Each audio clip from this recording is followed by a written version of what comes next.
Hi, everyone. We're so excited to have Alison Armstrong on Ritual of Wild today. I am joined today by my partner, Sean, as my co-host, and the beautiful Alison Armstrong. Welcome. Thank you. I'm so glad to be with both of you. We're so honored and just orienting to being, before we hit record, we were speaking about your beloved Greg and how he passed 5 years ago, and speaking to the veil between that life and this one. And so Sean do you want to jump in and say what you were? Yeah, you just I was very intrigued by the way you said everything after mushroomed, and I was curious to what is that mushroom like? What bloomed for you in that from the before and after, and what's behind the veil as you spoke of it? Oh gosh, there were so many things. So the first was Greg died of a heart attack, and it was sudden. It was completely out of the blue, basically in the middle of a conversation. And one thing that even the coroner didn't believe and left out of the report is I was, trying to do CPR as only seen on television and yelling at him, "I'm not done needing you," which the next time I read the Queen's Code, realized that's a line in the Queen's Code that Bert says to Claudia, "I'm not done needing you." And to my amazement, Greg sat up. He sat up. His pupils were totally blown, and he sat up and tried to talk. And I thought he'd had a stroke. And I was like, "We got to save your brain." I ran for the baby aspirin. I tried to get it in his mouth. He kept spitting it out. And I'm like, "No, you have to swallow it." And then he laid down, and I couldn't keep him from laying down. He was really heavy, and he left. But I could feel his exhilaration being free of his body. I could hear it. It was like, and he hated his body. To him, it was so slow and clunky. And he rode motorcycles fast and had since he was young.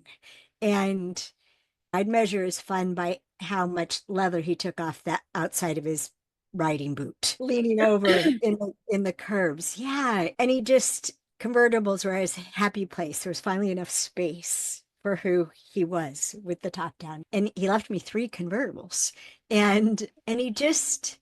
I could feel his exhilaration, and I could feel the connection. Do you know that he was still, it was like all the trips he took where he'd call me or text me from somewhere. He was still connected, but he's on this adventure that was of a lifetime. And it was really hard. It was hard in that way, Jenny, that I know you understand of both sides, that sitting there and my husband is gone, but not.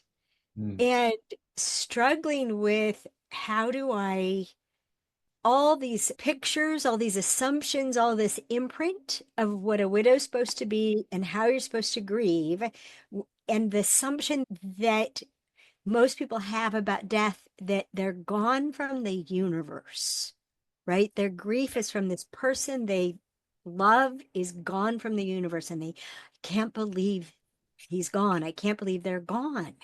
And my daughters would say that about their dad. "I can't believe he's gone."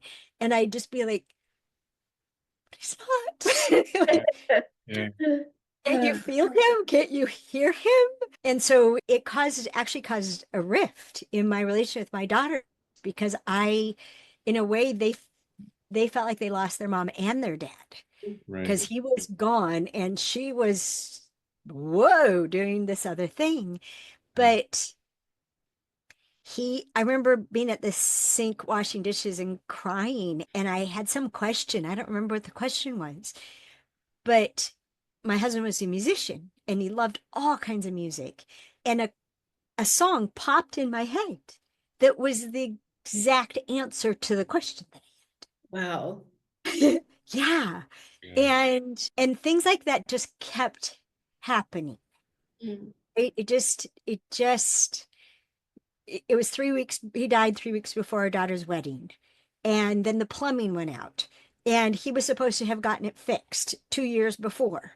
And I was furious, and we lived in the country, and we couldn't get a plumber to come and fix it before this wedding reception's happening in our yard. And I took out this singing bowl and I started banging on the singing bowl. Greg, you're in charge of the plumbing. You were supposed to fix this. Get us a plumber. Half hour later, a plumber calls. Oh I'll my be God. there this afternoon. We'll get it fixed before the wedding. We're in the boonies, right? Yeah. 4.5 miles outside of a town of 295 people, right? And just Greg hated yard work. And we had so much yard work to do to get ready for the reception.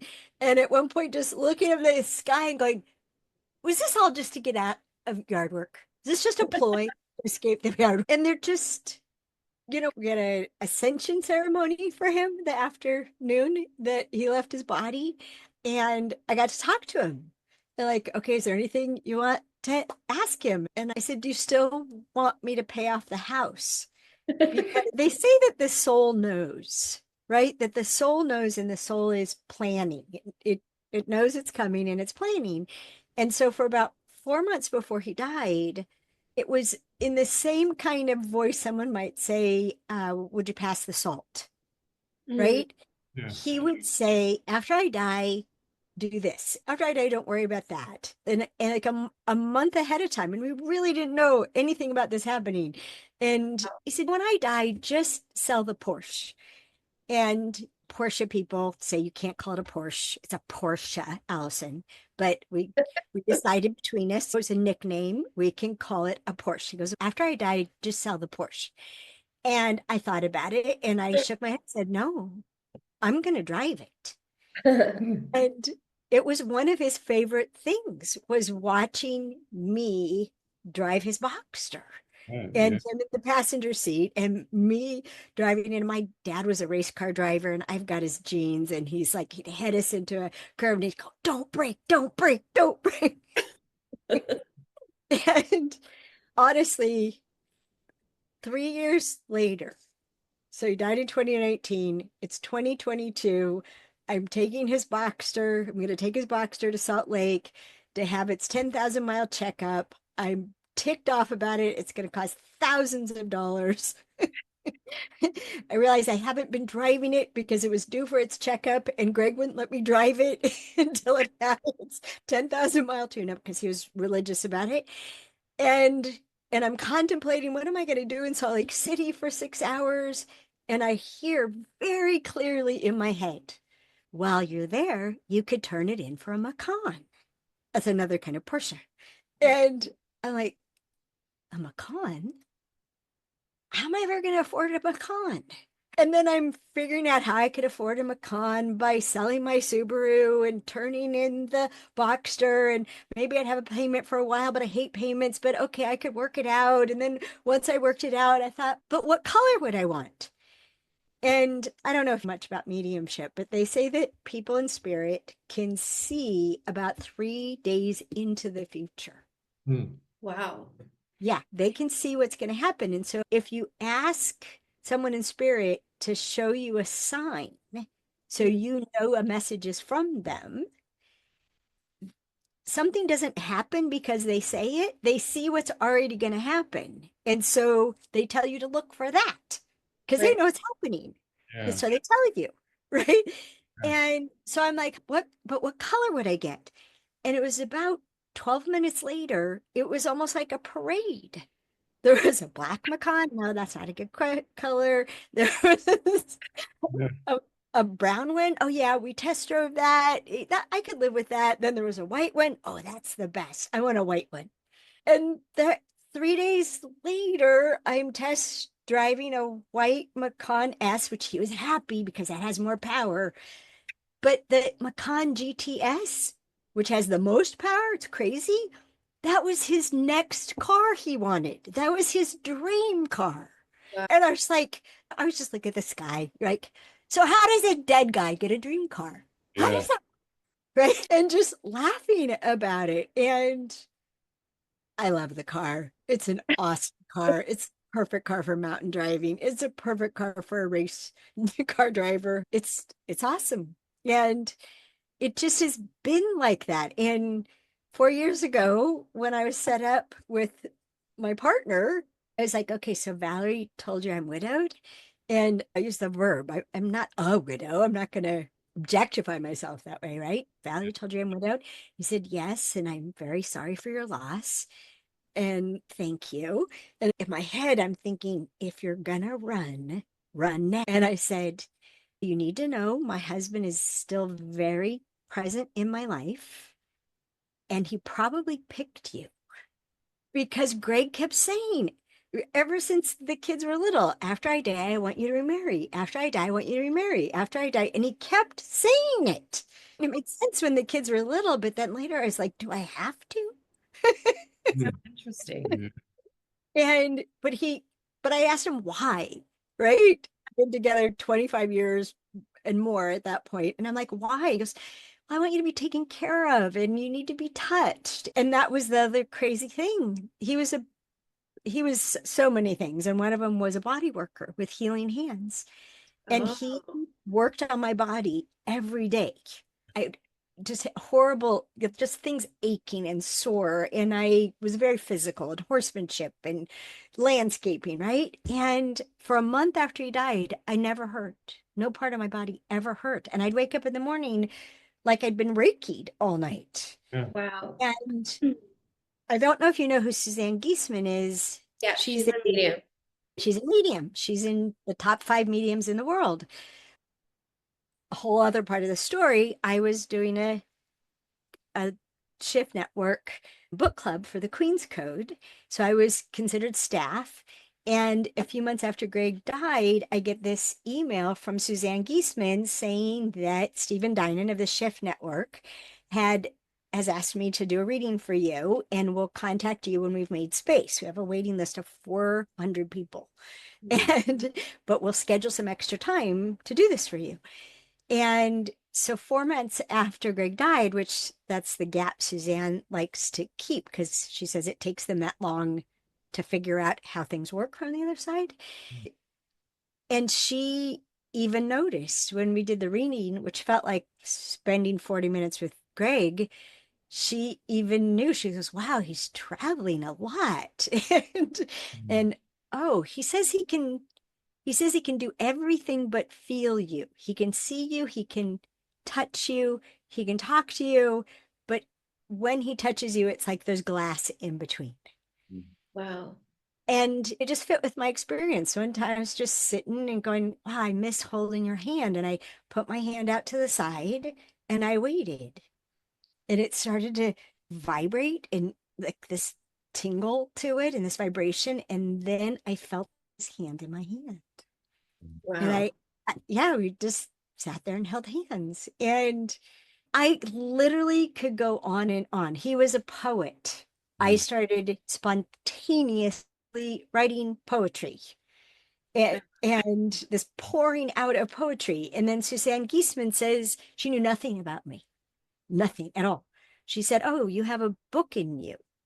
Oh, you have another book in you. He wants to be your muse.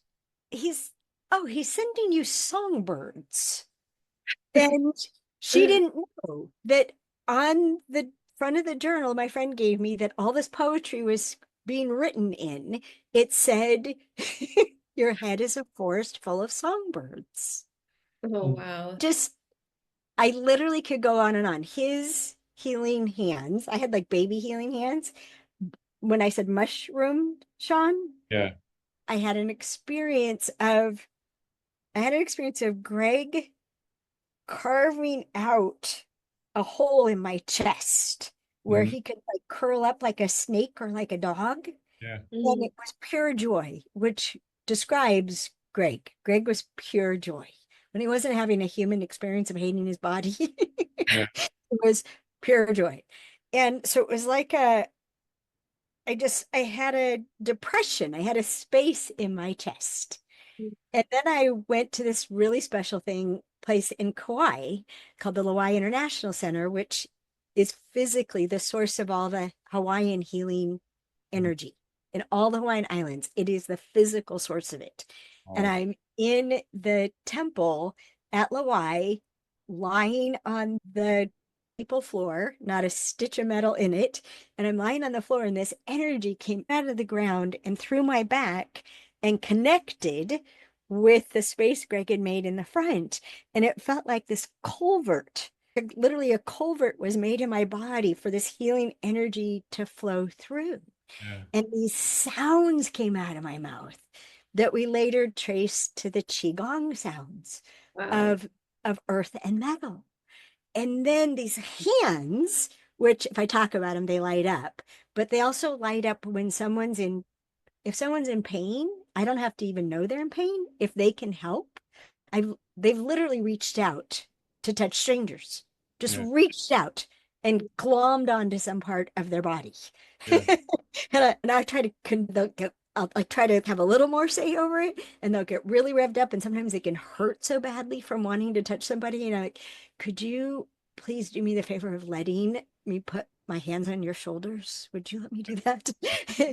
Okay. And they're like, whoa, because they get so hot and they're different. This one has like electrical shocks coming out of it. I call it the disruptor, and it literally will break up blockages in people's electrical fields, in their muscles, in their organs even. So that's the not short answer, Sean, to mushroom. That's amazing. I'm so glad I asked that. I'm so intrigued by it. Thank you for that's explanation. And I'm sorry for your loss, and I'm sorry that you even had to go through that experience of trying to do CPR like you saw in the movies. I can only imagine how distressful that must have been at the time, but it's a funny story after. Yeah, and Greg sounds like an amazing man, a human being, to want that for you, even despite him not being there anymore physically. And they don't know where to go. Her name's Jennifer McLean, and she interviewed me like 20 some odd years ago, and one of my students, and just dear to my heart. And I was I was doing yard work, getting ready for the wedding reception, and mad at Greg for not being there to help. And my phone like butt dialed her. And on like the seventh time it did that, because I just kept hanging up, she Yeah. picked up. So you think we should talk? And I'm so sorry to bother you. She goes, I've been spending a lot of time with Greg, so I'm glad you called. Oh, What do you mean you've been spending time with Greg? And I didn't even know she did that, that yeah. she helped people transition. And she said, I've never seen anyone transition as easily as he did. And I've never seen anyone do what he can do. And she started explaining to me about how on the other side of the veil, there's a much higher vibration than on Earth.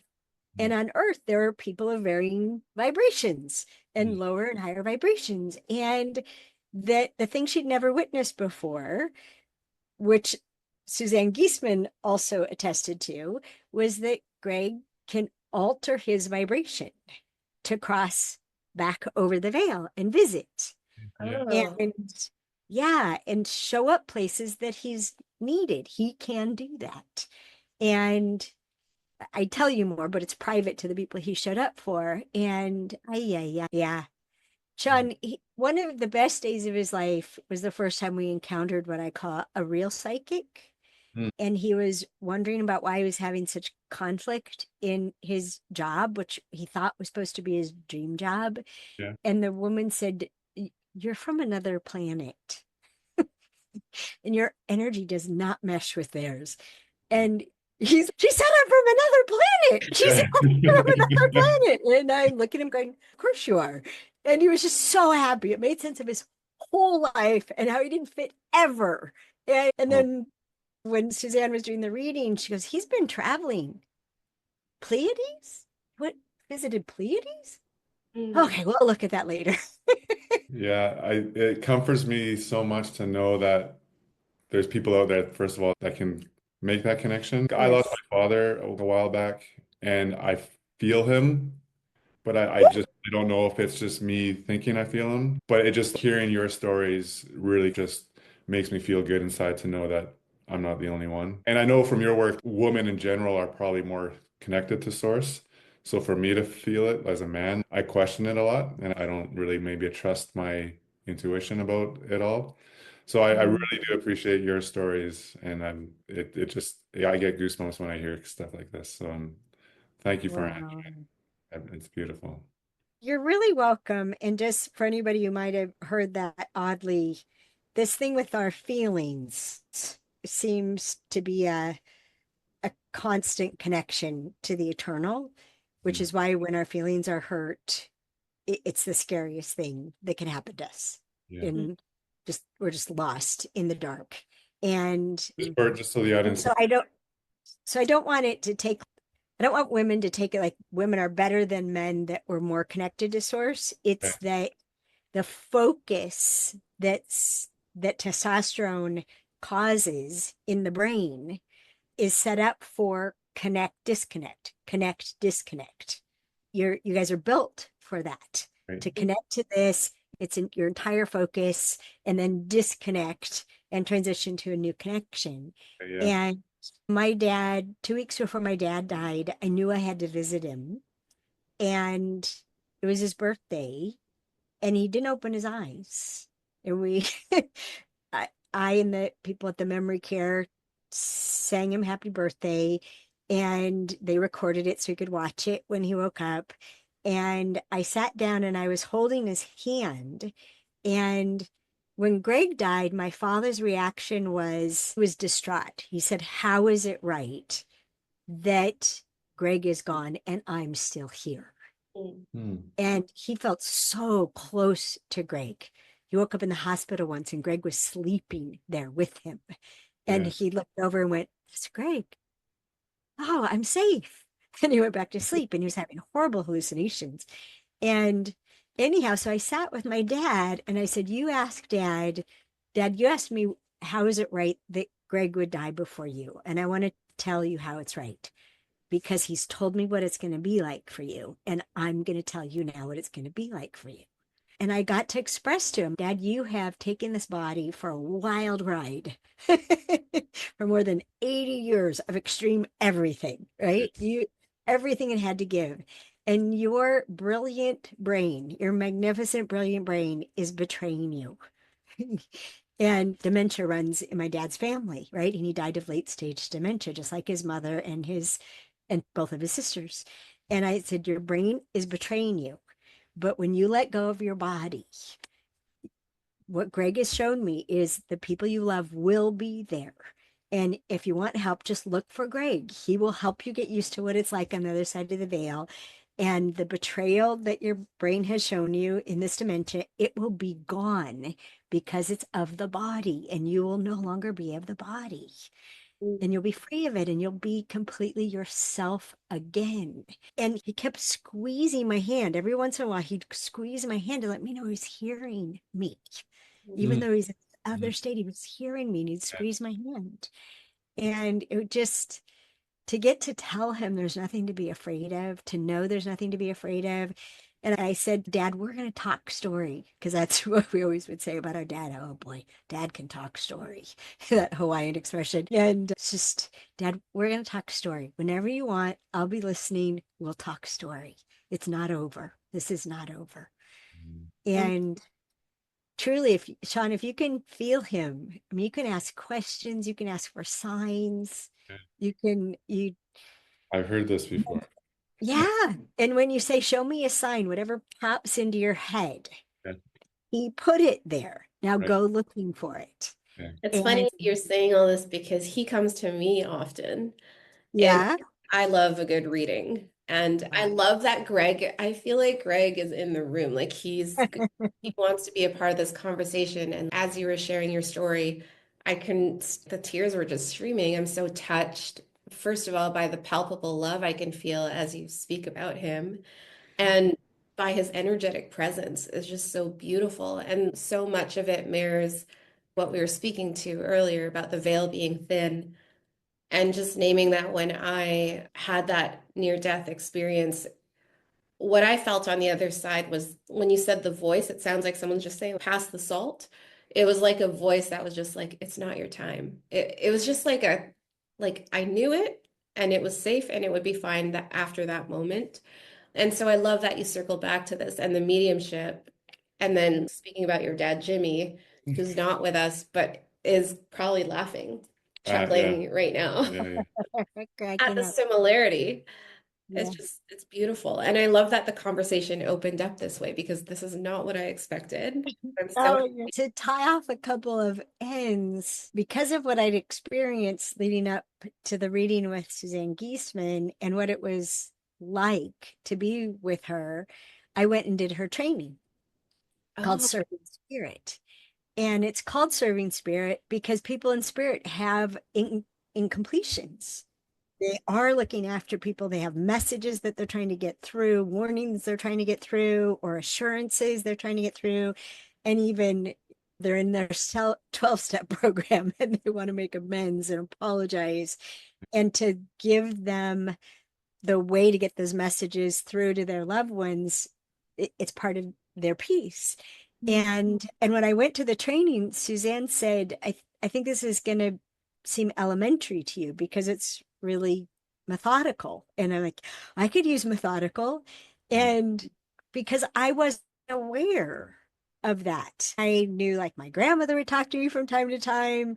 And one of the things Greg said in the reading was, he said, I wish you died instead of me, which may sound horrible, but he went on to say, because then you'd know that death is exactly what you thought it was. And I was like, I already know it's what I think it is. It- it's a transition, right? Out of a human experience, which trusting the human senses, right? That's a whole other Christine Rasmussen's work in teaching our brain to perceive. You might like this, Sean. Look up Where Did You Go? Where Did You Go by Christina Rasmussen. It will teach you to train your brain to perceive your dad. beautiful. Yeah, thank you so Yeah. much.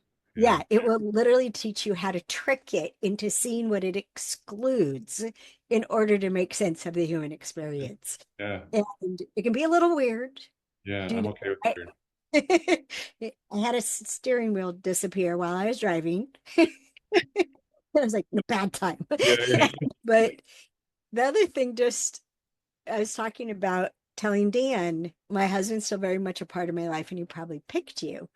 And I'm thinking, if you're gonna run now, because I knew another man that I told that to, and that's not gonna work for me. And I was so fresh and grieving, I didn't know to just go the end, yeah, right? yeah. It did not work out at all. But there's a silence, and I'm thinking, if you're gonna run now, and then Dan said, I can feel him. Nice energy. And that was the beginning of many deal breakers being presented because I'm really conscious about it. But it was so significant and so important. And Dan has always honored Greg, Yeah. always. Zero jealousy, zero anything. Just, okay, what kind of products did Greg use to take care of his car so we can use them? Or when our grandson was born a year ago, and my daughter invited Dan to have a grandfather role in her son's life, and he was so honored. Mm. And he said, okay, so what would Greg be called? We got to figure out first what Greg would be called, and then we can figure out what I'll be called. And just that kind of, and even how hard it was when Leon was born and how much Leon reminds us of his grandpa. And they went and visited my house where Greg's piano is, and I have a video of Harvey and Leon sat down in front of the piano, and Leon just reached out and started playing. He just started banging away at it. And it's, I I've been asked two different times on interviews, like what I think people need to transform to have the kind of relationships that they want to have. Yeah. And I'm convinced the answer is we have to transform our relationship to death and to scarcity.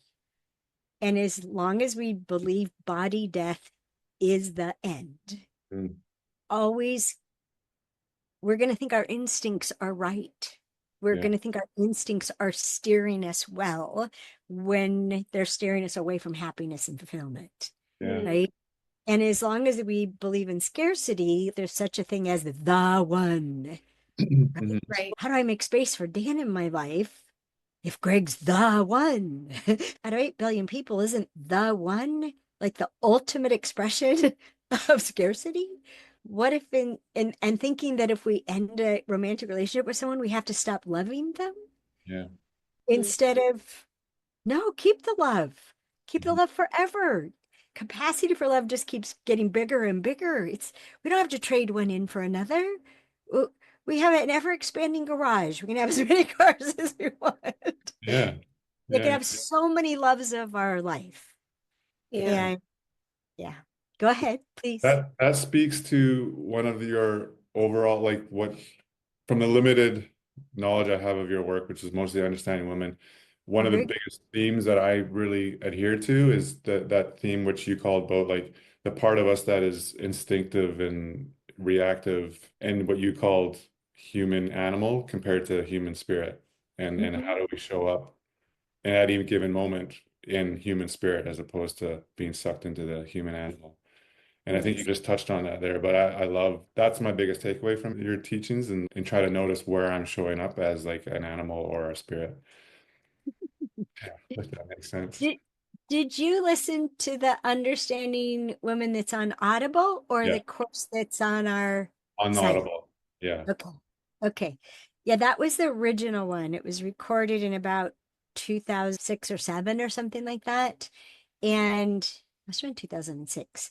And at the time, I learned enough about men to be able to translate what it's like to be female into a man's world. But after the publication of that, and I continue to lead that live workshop, so many women came to me saying, I identify more in what you teach in the Understanding Men workshop than I do with what you're teaching here.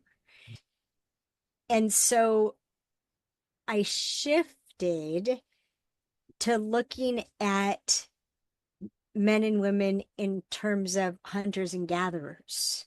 Mm. And then I didn't like the objectification of that, even though it's we still use it in the online Understanding Women, hunting mode and gathering mode. Mhm. And another way of saying that is a committed state of mind versus an open state of mind. And men and women are capable of both. Our hormones, estrogen and testosterone, cause our brains to configure themselves in ways that one is easier than the other. But women, we all adapt to survive.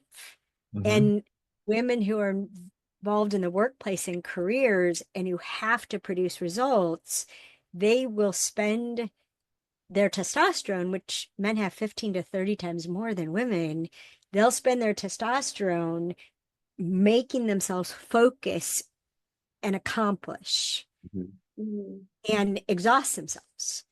And it's okay. I love accomplishment, but make sure it's a privilege what you're trying to accomplish because it's going to suck the life out of you.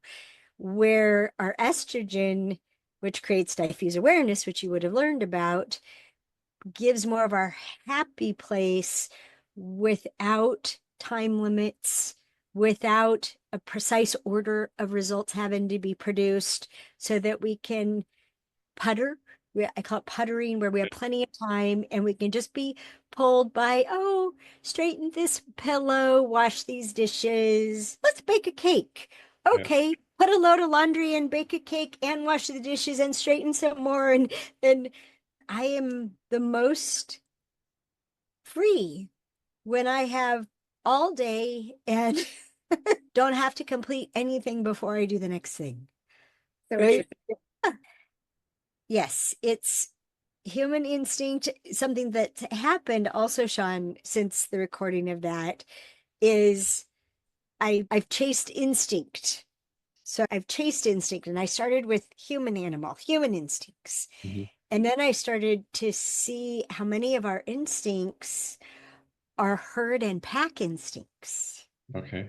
So we're both predator and prey. So if you think of a wolf pack, that's a pack of predators. If you think of a herd of horses, that is a herd of prey. And we have both. We are both predator and prey. Right. And we have both kinds of instincts. And pack and herd animals who survive as a group, they both have status instincts. We pay attention to what is our status, what Right. is our station within the herd or within the group. And we've even, I want to come back to that since both of you are here, but I've even drilled down further. And our most hideous human behavior, what I think of as the monstrosities of humanity, those are sourced from instincts that are primordial.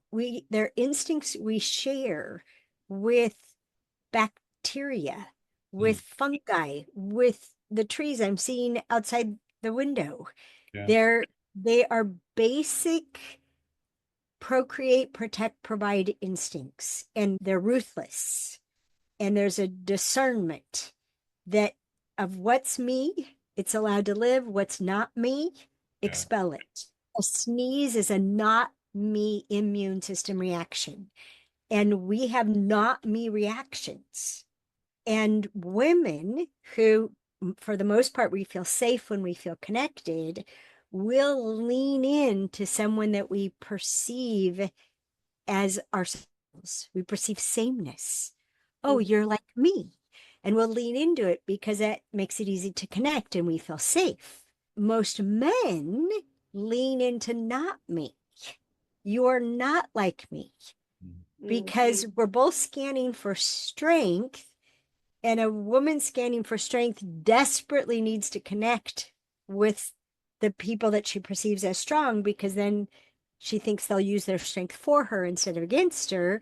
Where I assert men are unconsciously filling teams, whether it's a hunting group or it's an athletic team or it's a corporation, unconsciously seeking not me, in other words, complementary strength.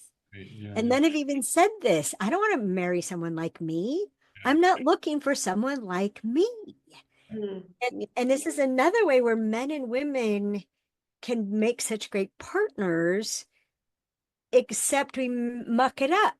Like, we perceive a strength in you and we try to show you I'm strong that way too. Right. Right? Instead of, wow, awesome, you're strong like that. I'm not strong like that. Will you respect that I'm strong like this? Right? And if we can admire each other's complementary strength, which is what I've gotten to experience with Dan, my partner, it's like in this very out loud way. Because I think like an engineer, right? All my curriculum is an engineer drilling down. And I need the engineer for this. Or I'm very precise. And he'll say, Priscilla, I need Priscilla on this. What's the word for? And there's just this acknowledgement. And then he'll do something. I'm like, oh, thank goodness you're strong that way. And even this morning, I was like, I love that you're the bigger one and I'm the smaller one. And you can do things because you're bigger, and I can do things because I'm smaller. This was as I was crawling up under the Murphy bed to put his CPAP away. 5'2", right? And so it's, anyhow,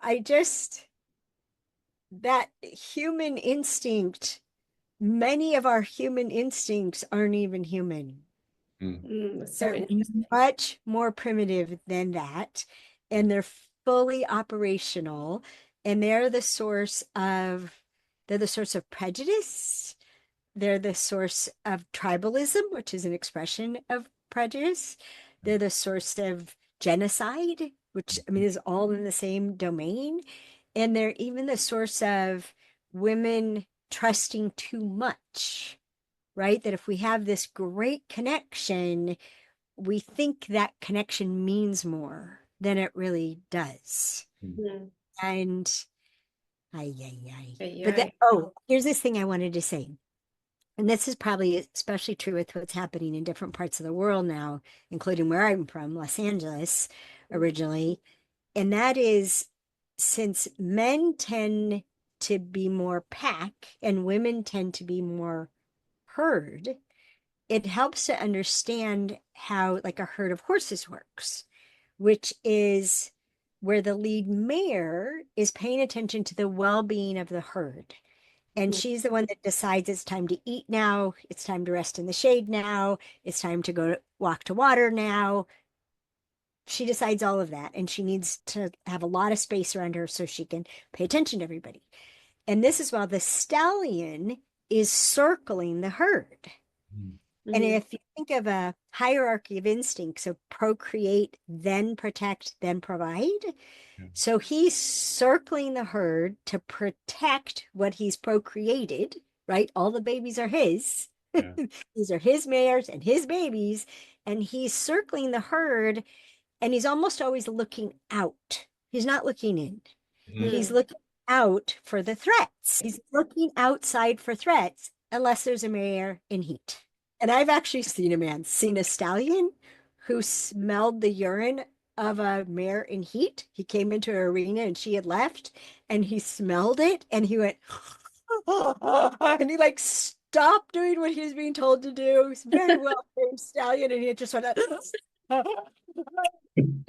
nostrils flaring, his brains fell out. Procreate trumps protect. Yeah.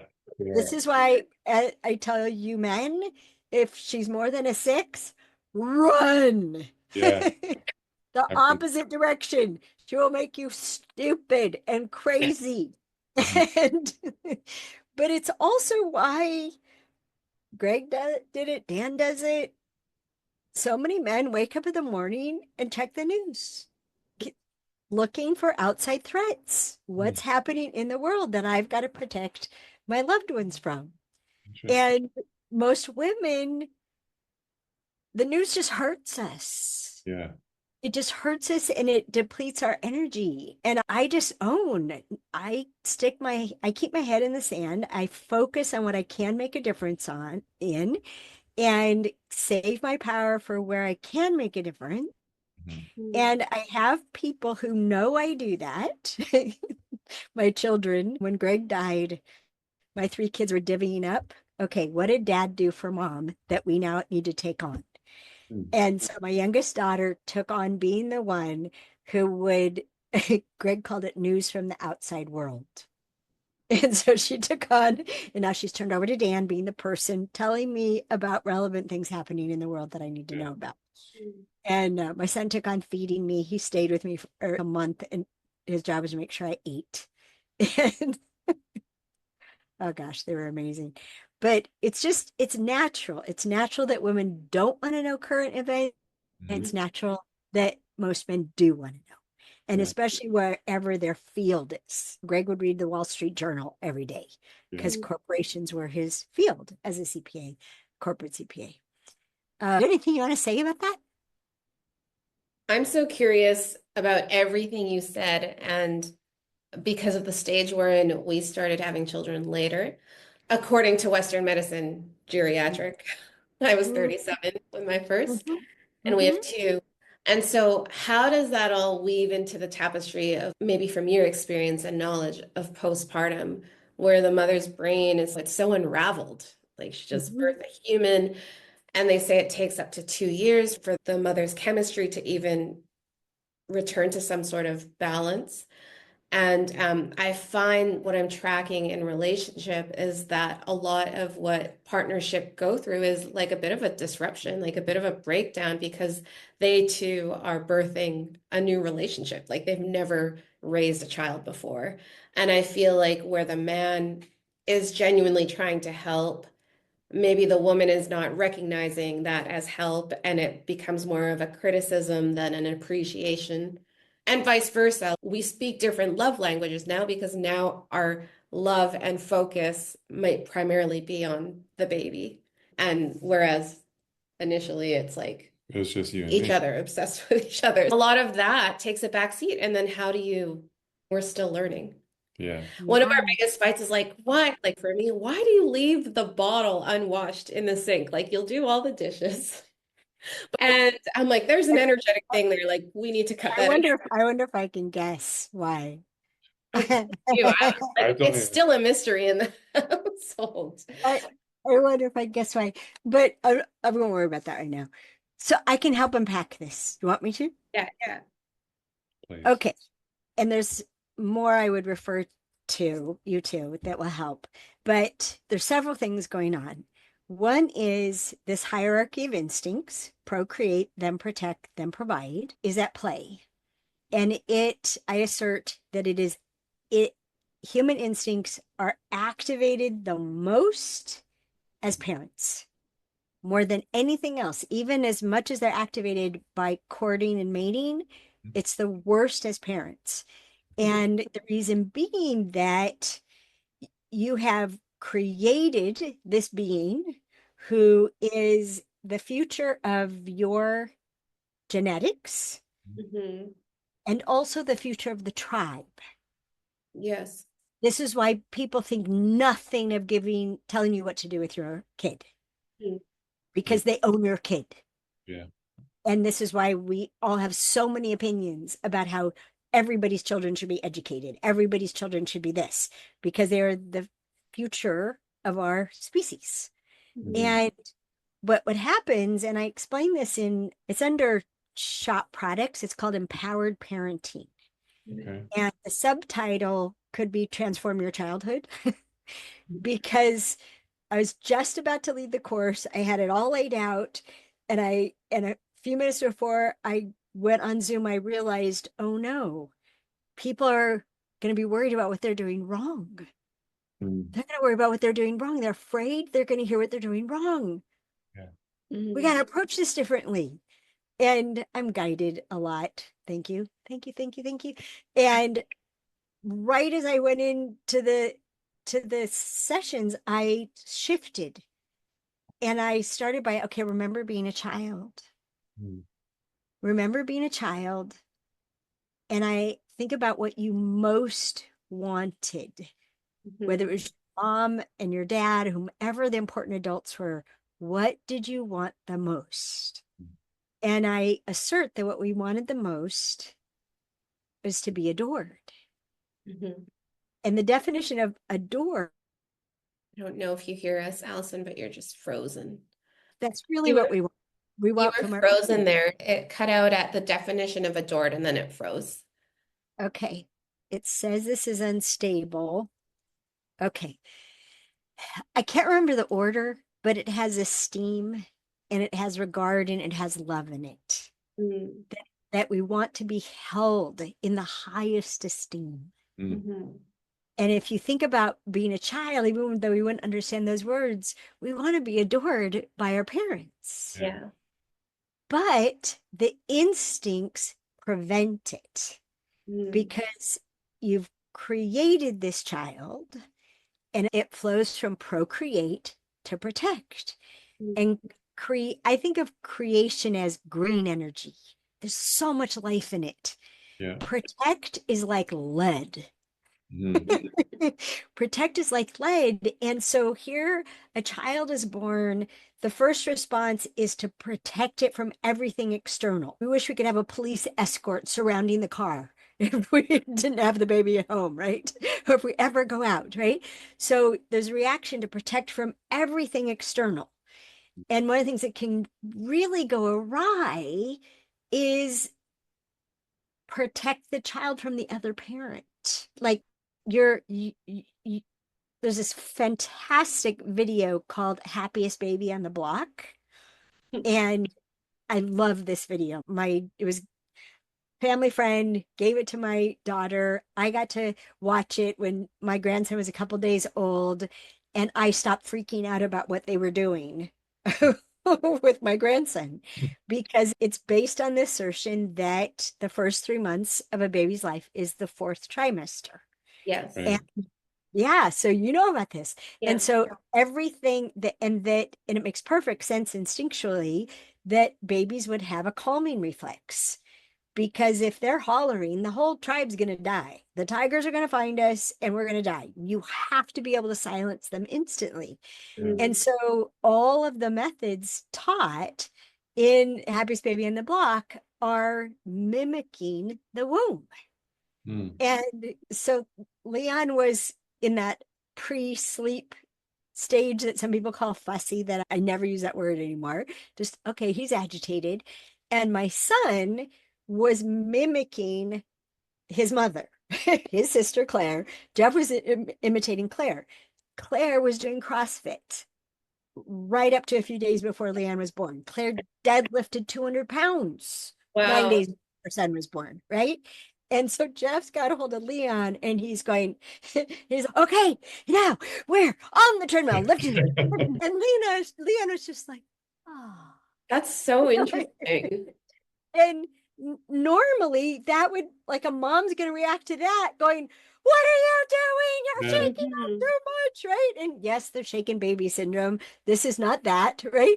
And but all the mimic, and I was changing Leon's diaper and he was hollering his head off, and Claire came along and went in his ear really loud. And then I'm like, oh my God, you're gonna break his eardrums. And she, it's the sound of the womb. The Yeah. womb is really loud. Silence is weird. Anyhow, I mentioned the video because I think it can save so much of what happens where we're going to protect the other, right? And so my son was from, I can't really call him my first husband because we didn't husband and wife, but the father from my first so-called marriage. And his father had no inclination to take care of him. And I didn't know how much I contributed to that, but I was correcting him. And then when Claire was born, Greg changed her first diaper. And I watched him change her diaper, and I didn't say anything. I just thought it was so cool.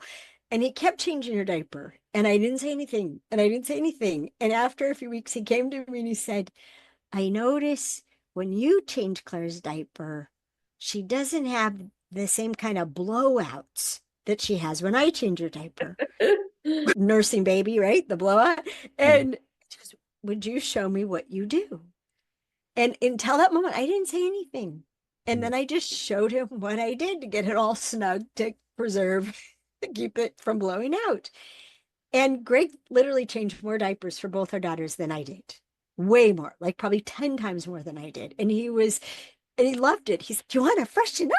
And he'd take the baby away, and they had the best time. He'd sing and all that stuff. So I'm wondering, just for curiosity, Sean, if you worry about that, if you don't clean the baby bottles because you're sure you won't clean the baby bottles to Jenny's satisfaction. So why bother cleaning it at all? Is it anywhere in that realm? It could be because I haven't really thought of it. It seems to be just a lot last priority of the cleaning, and then it doesn't get done because I move on to something else. But that could be very well like maybe I just feel like that's her realm, and I don't want to mess it up for her. Yeah. Yeah. I mean, there's so much stuff about bottles and sterilization, and it's this huge process, and it's easy to be like, I don't, Yeah, men yeah, men can't do things they don't know how to win at. yeah, Instinct will prevent you from doing things you don't know how to win at in order to conserve energy. right. So if you knew exactly what to do to clean the baby bottles and you got cheered on about it, even for attempting, Hmm. wow, awesome try, honey. Thank Yeah, you so much for trying. I would. You just got to win at it. And then and men do what they win at. And losing doesn't make them try harder. No. Losing has them just stop. And so you actually, anything that you want a man to do, he has to get so much more credit for effort than is detracted by it not being perfect. Yeah. And it was my husband who actually taught me, because I was like, every time I try to make a small correction, you blow up. There's no way to have something I actually need it to be. Hmm. What the? I think I used an F word. And he went away and he came back and he goes, okay, I figured it out. This is what you need to do.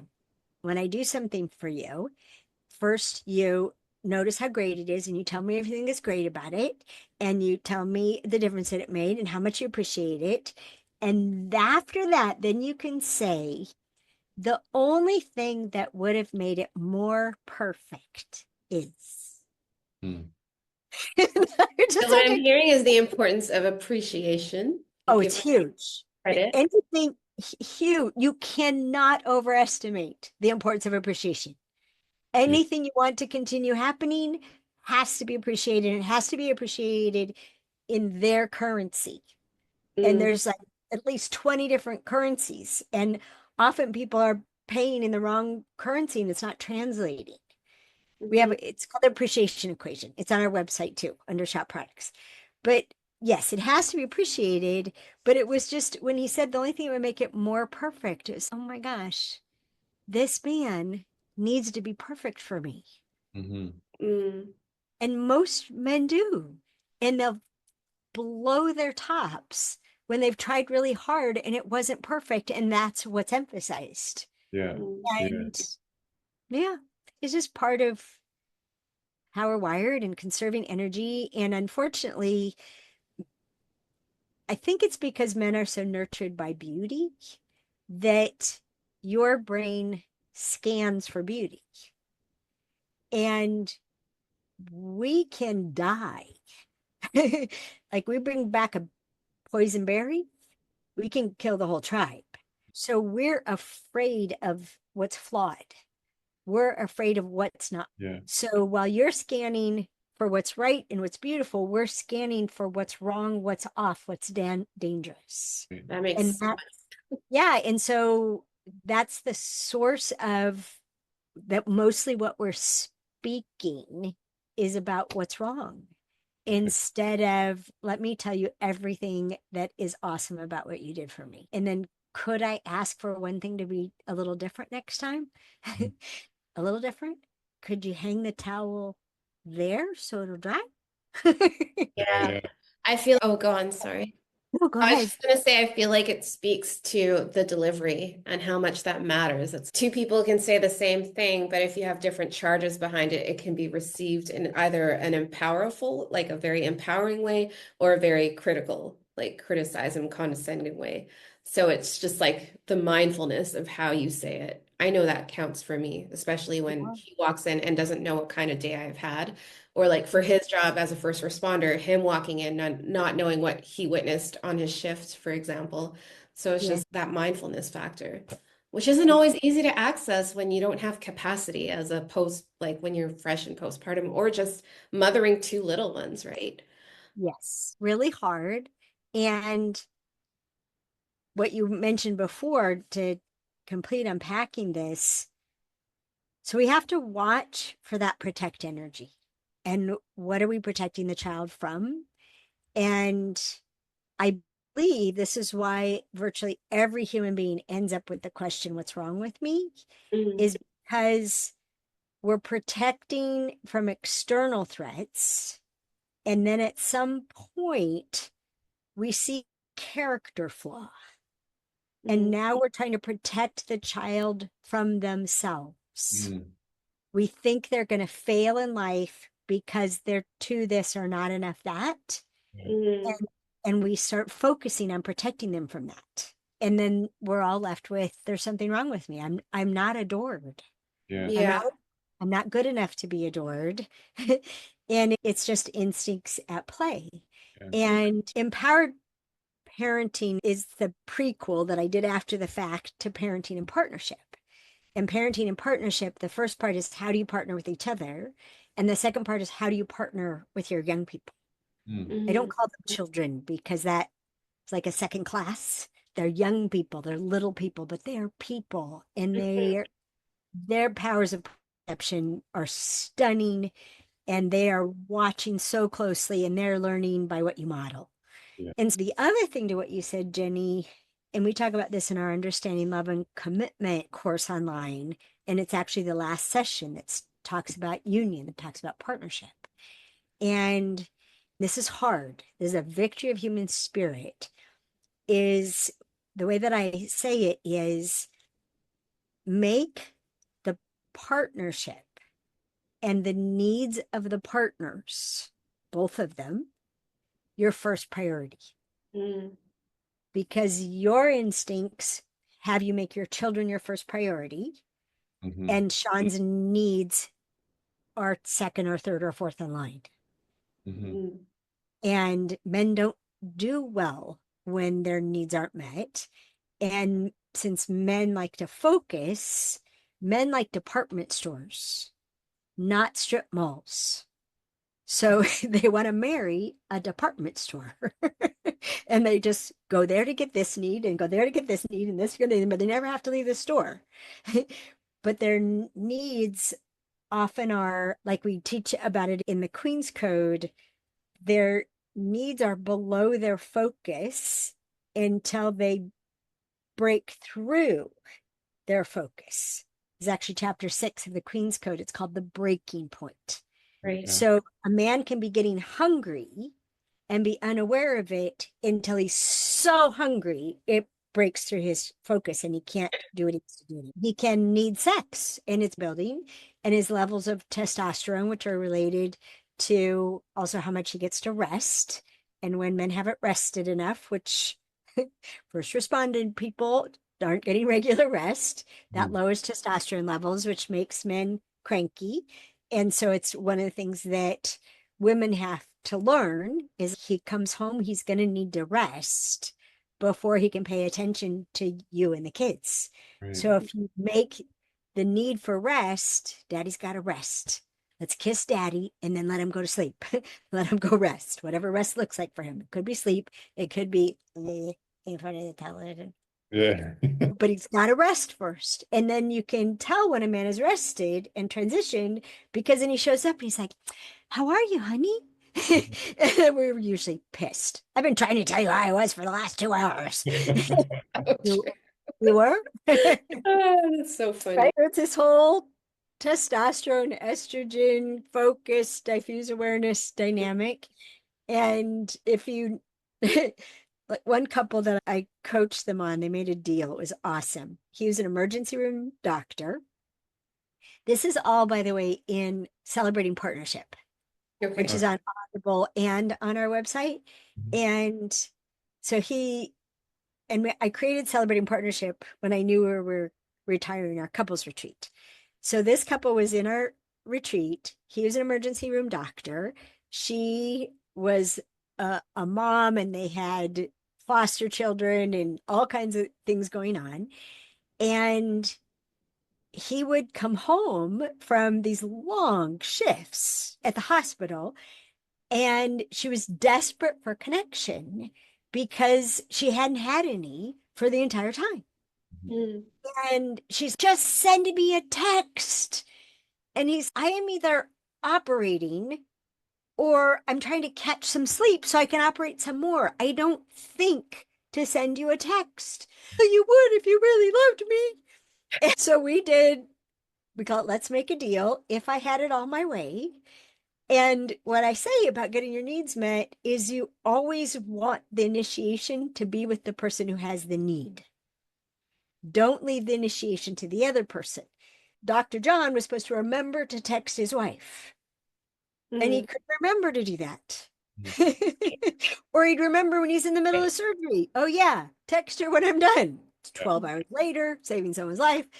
So the deal they made is when she needed a connection with him, she would text him. Yeah. Mm.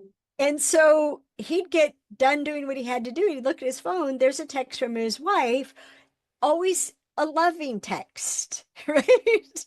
Love you, honey. So excited you're going to be home. Do you know? Hey, you sexy man. And he'd see this text and he'd respond to the text, and now they had this connection. Mm. And so because she initiated what she needed, he could easily respond. I often coach men into doing shortcuts where you type 2 letters and it fills in the sentence she needs. And, hey, why not? The written word has a huge impact on women. Huge impact on women. It causes the release of the bonding hormone. Luann Brizendine figured that out. And so she'd feel all connected to him. So when he got home from the hospital, she could let him go to sleep instead of, hey, pay attention to me first. Yeah. Yeah. It was all taken care of. But it's making the needs of the partners your first priority. And then people say, but what about kids? Then you make the kids, and this is what Greg and I did, the kids were our partnership's first priority. I see.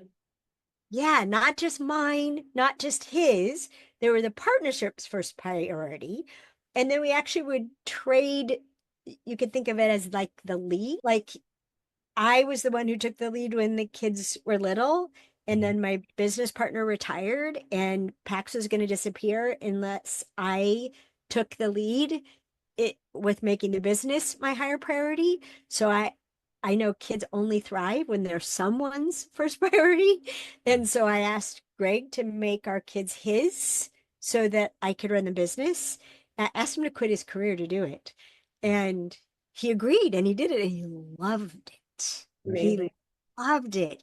It made it much harder when he died Mm. Mm. because from teenagers on, Greg was the go-to Yeah. Mhm. while I was the go-to for people at PAX. Yeah. And yeah, that was a tough part. But if you start with making your partnership your first priority, and okay, what do you need most? What do I need most? And then the other thing I would tell you is it's called connecting through conflict. We'll say more about it. But what usually happens is people uh, people think there's a conflict between their need and their partner's need. And then they'll decide his need is more important, so Yeah. I'll just go without mine, or my need's more important, so he's going to have to go without his, or vice versa. And you have to start with they're both important. And Yes. I what I call it an apparent conflict. We have apparent conflicting needs. So let's really describe what the need is, and we teach if you had it all your way. And describe what the need is and the difference it would make to have it. And then the other person's describing their need and the difference it would make to have it met and what it would look like. And often by the end of that, you can see they're actually not conflicting. Mhm. That often it's a timing thing or it's an initiation Yeah. thing. And I know a couple who struggled for years and they just thought it wasn't solvable. She needed family dinners and he needed to stay late at, Yeah. and so it was just like, this is never going to turn out.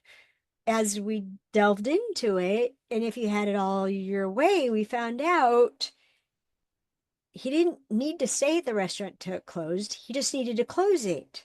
So Yeah. he came home for dinner, played with the kids, literally tucks his wife into bed, Yeah. kisses her goodnight, goes back to work for as long as he needed to. Yeah. Now Mm. he's went from running a restaurant to now he has two restaurants. But this like funny way to problem solve so everybody gets what they need. Yeah. I Yeah, found this out I could go back to work. I could go back. He's looking at his wife. Really? Is that okay? You'll hear it in Celebrating Partnership, that me helping them figure out that deal and the life in their voice, like this thing they thought they were both just going to suffer without forever. This reminds me of one way that your work intersected with me was through an ethical business course called Living Economies. And they brought some of your work into it, and it was called Getting to a Great Ask in Partnership and like stating what you need. And what I fundamentally admire about what I'm hearing from you and just what work I have explored within your creation is that there's such a strong emphasis on reciprocity. Like it's not just one-sided. Obviously, that should be obvious in relationship, but I feel like on an overculture, we're conditioned to like hyper individualism. So I just really appreciate, even in the exercise we had for getting to a great ask, there was also something in it for the other side. What would they get out of it? And in essence, that helped fuel their motivation to help meet You that do. partner need. Okay. Hi. Oh. I lost you at reciprocity. Oh, That's your strong emphasis on reciprocity. So yeah, if when I you was would saying complete that, and then I need to say something about reciprocity because it causes so much trouble. Okay, so what I was saying was in one of my ethical business classes, the founders, weaved in Getting to a Great Ask, which was founded by you in Partnership Works.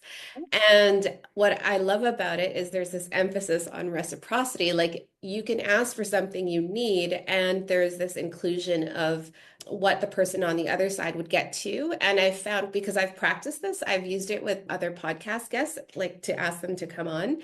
And just naming that, it almost motivates them to provide what you need by knowing that on the other side, there's something in it for them too. And I just love that. I love that about your work. Like it should be obvious in relationships that it's two-sided. But what I was saying maybe when it was frozen is that there's an overculture that conditions us to this belief of hyper individualism. So we're always thinking about what we want, what we need, and we forget you're not in it alone. In order for me to get something I need, it's rarely ever done by myself. It Yeah. requires a tribe, a village, a connecting dots of people that can help me achieve that. So I love that about your work, which is what I was saying when it was frozen. Yeah, in a great ask and beyond, part of it is, and sometimes it works best to say before we're done, we're going to find out what you need to give me what I'm asking for, if you're willing to give it to me.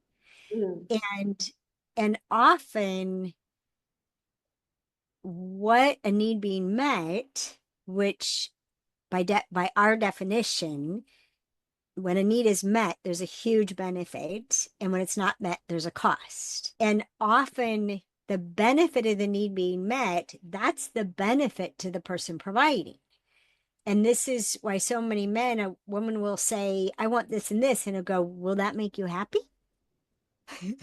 Because that's what makes it worth it to him to do it. Yeah. If it makes her, you're frozen. we miss out on so much of this. But It froze Allison again at the part where you said, will that make you happy?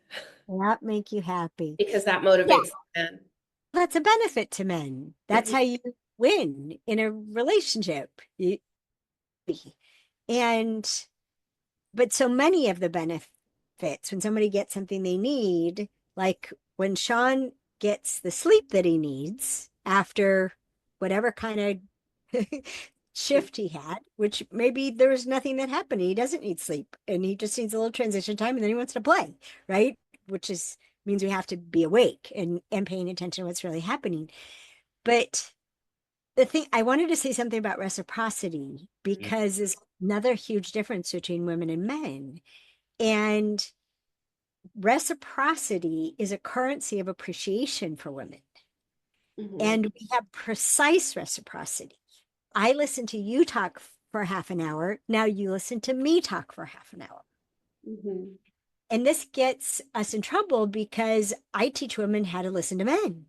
And when you're listening to a man, he can talk for a really long time, especially because he hasn't been listened to forever, maybe years. Yeah. So we listen to for 2 hours and then we think now he's going to listen to me for 2 hours. But a man shows appreciation not through precise reciprocity. He Mm, shows appreciation through what they call take and use. How do you know I appreciated your advice? I used it. How do you know I appreciated the sandwich? I ate it. How do you know I appreciated being heard? I went and produced some results. Like they take and use what they've been given and they want us to do that. So they'll say, "Gosh, you look beautiful." And they want us to take and use that appreciation to feel beautiful, to be happier, to be even more glowy, to be empowered. mm. And we do our reciprocity thing. You too.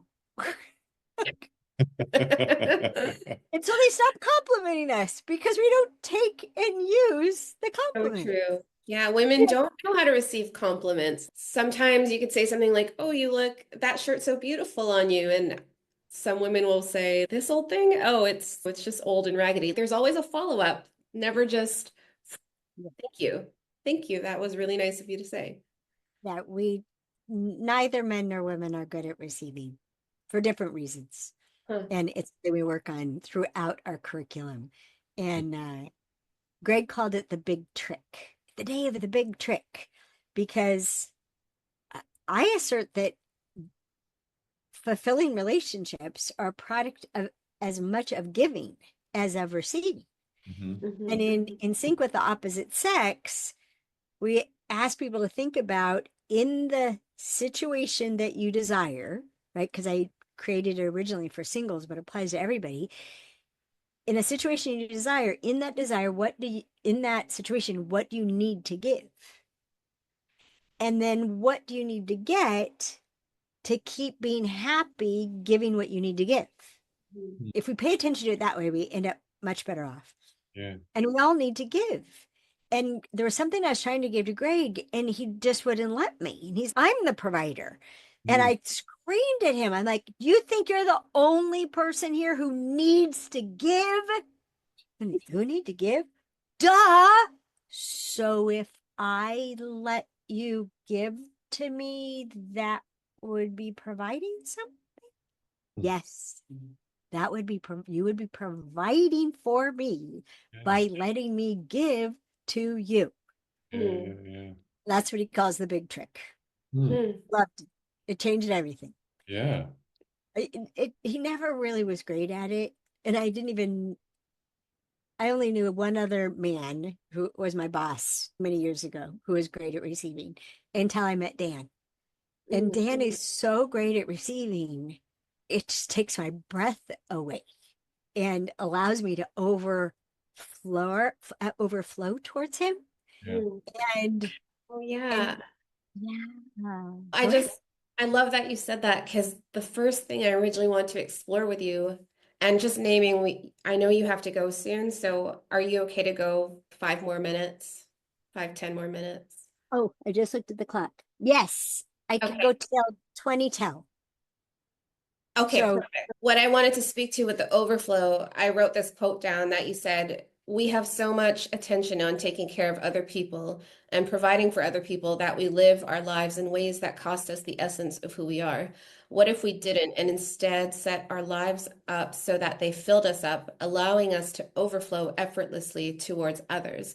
And I love that you brought up this overflow because my follow-up question to that is what inspired it? And you just spoke to that with Dan and with Greg, but how might people set their lives up in a way in which this like to overflow that like people don't really know how to do this anymore because we're constantly pouring out that we're leaking the energy source. So Mhm. I find that I love this. It I can break appeals it to down. me. I can Yeah. break it down. Yeah. Because when you made the example of like me coming home from work and I'm tired, I suppress my needs because I want to like I do it all the time. And maybe Mhm. that's just partly who I am as a man, but just my innate nature. I'll pretend I'm not tired to take the kids away from her because I know she's been without me to help her with the kids for 24 hours plus. Mhm. And then not so I won't eat, I won't sleep, and I'll just run on autopilot and it I suffer in silence in a lot of But ways. then we If pay an that comes, energetic toll as well, right? then you notice it because Yeah, then I'm not because we could myself. feel I'm it. not happy. Yeah. And you're not there. You're literally not yourself. Yeah. So who she most needs to connect with and being supported by did not come home. Yeah. Yeah. So this topic is very intriguing to me. So we have a couple sides of it. One is, and it's classic man, Sean, Okay. to conceal needs because needs are perceived as a weakness. And as a warrior, you conceal anything that could be used against you. Right. So Yeah. to reveal a need is courageous and it's a victory of human spirit. And so if you and you may be able to work this out in partnership when you have the end of your shift, the question, and it may be that Jenny texts it to you. Thank you, honey, for thinking about how much sleep you need. And do you need to eat first? Mm. And so she knows who's coming home. We are in protect mode until our protector gets home. Yeah. If you let her know I'm on my way home and I ate and I'm rested. Yeah. Now she knows what capacities you have.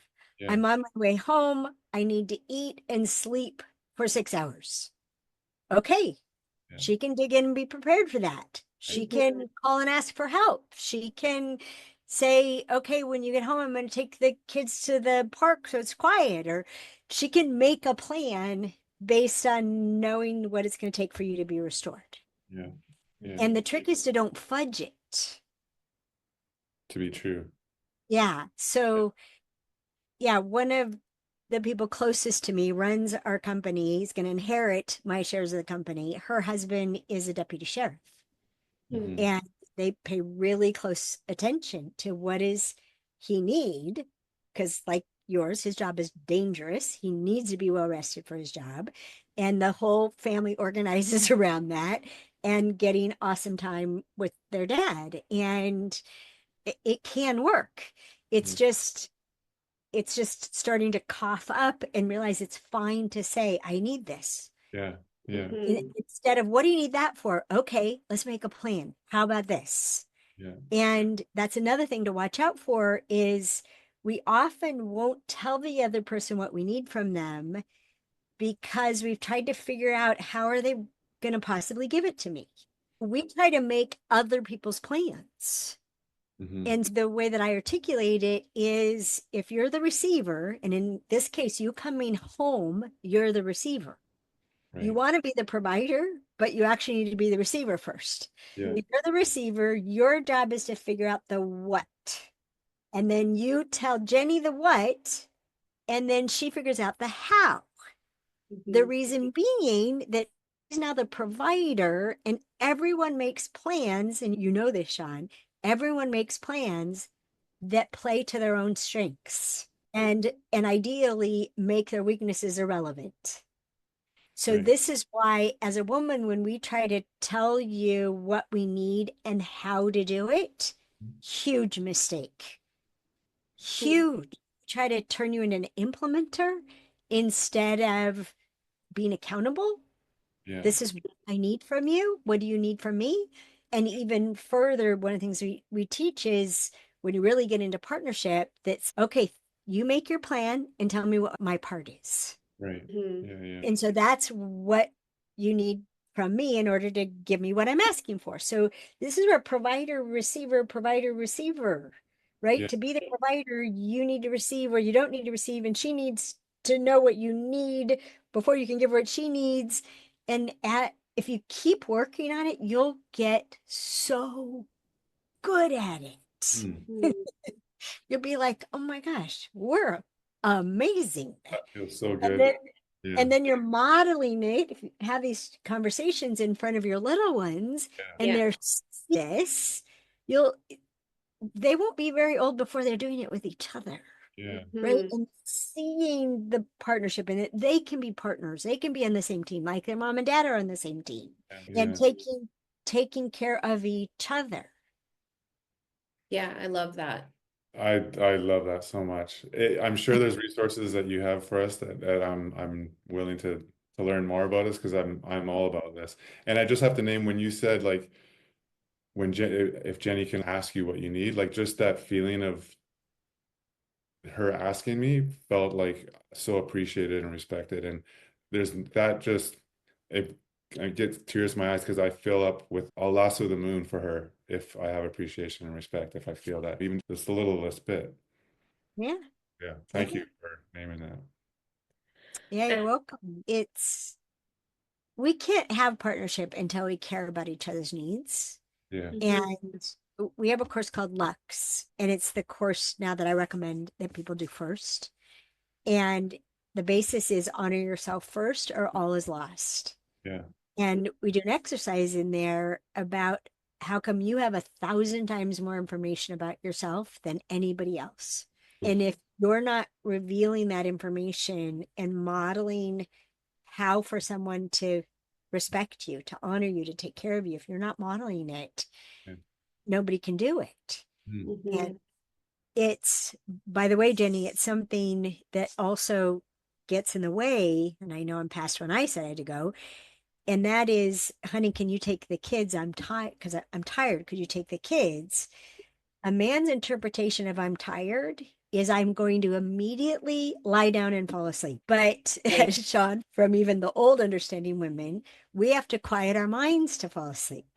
Mhm. So it's, honey, would you take the kids? I'm going to futz for about 15 minutes to quiet the environment so that I can rest. So in about 15 minutes, could you take the kids? Because then I'd have the environment prepared so I could go lie down. Yes. Yeah. Because women become unbelievable to men because we don't do what a man would have done when he was tired, which is just fall asleep wherever he is. So we have to, there's things we've got to, we would call it stating the obvious. And we all have an instinct. There's no point in stating obvious, and it's even insulting to state the obvious.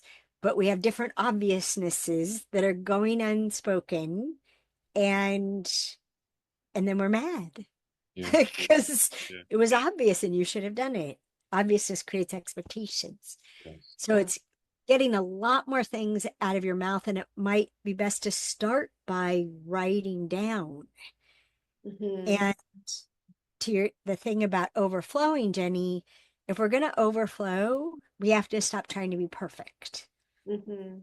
and pick the few things that we're committed to overflowing as, and get what we need to be filled to overflowing with those qualities, Mhm.